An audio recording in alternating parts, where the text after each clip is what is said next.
It takes consistent self-discipline to master the art of setting goals, to master the art of time management, to master the art of leadership, to master the art of parenting and relationships. If we don't make consistent self-discipline part of our daily lives, the results we seek will be sporadic and elusive. It takes a consistent effort to truly manage our valuable time, or we'll be consistently frustrated. It takes discipline to conquer the nagging voices in our minds, the fear of failure, the fear of success, the fear of poverty, the fear of a broken heart. It takes discipline to keep trying when that nagging voice within us brings up the possibility of failure. It takes discipline to admit our errors and recognize our limitations. The voice of the human ego speaks to all of us. Sometimes the voice of ego says that we should magnify our value beyond our results. It leads us to exaggerate, to not be totally honest.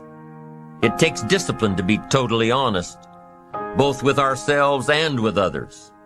Be certain of one thing: every exaggeration of the truth, once detected by others, destroys our credibility and makes all that we say and do suspect. It takes discipline to change a habit, because habits are formed a little bit each day, every day, every day. Once habits are formed, they act like a giant cable. They act like a nearly unbreakable instinct that only long-term disciplined activity can change. We must unweave every strand of the cable of habits slowly and methodically until the cable that once held us in bondage becomes nothing more than scattered strands of wire.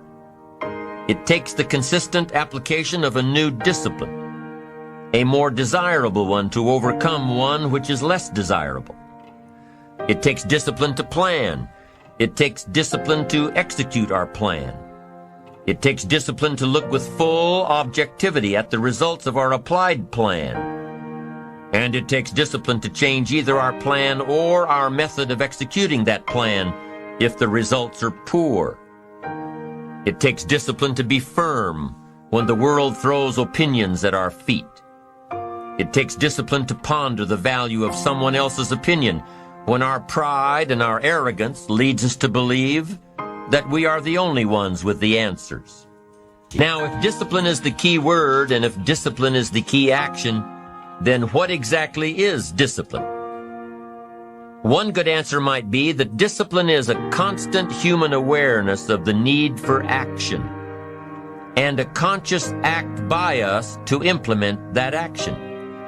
If our awareness and our implementations occur at the same time, then we begin a valued sequence of disciplined activity. Now, here's the other side of discipline. If there's considerable time that passes between the moment of awareness and the time of our implementation, then that is called procrastination. Doing it tomorrow instead of today. Procrastination, an almost exact opposite of discipline. The voice within us says, get it done. Discipline then says, do it now. Do it to the best of your ability, today, tomorrow, and always, until finally the worthy deed becomes instinctive. Procrastination says later, tomorrow, whenever I get a chance. In every circumstance we face, we are constantly presented with these two choices. Do it now or do it later. Discipline and procrastination. A choice between a disciplined existence bearing the fruit of achievement and contentment, or procrastination, the easy life for which the future will bear no fruit, only the bare branches of mediocrity. The rewards of a disciplined life are great, but they're often delayed until some time in the future. The rewards for the lack of discipline are immediate, but they are minor in comparison to the immeasurable rewards of consistent self-discipline. An immediate reward for lack of discipline is a fun day at the beach. A future reward of discipline is owning the beach.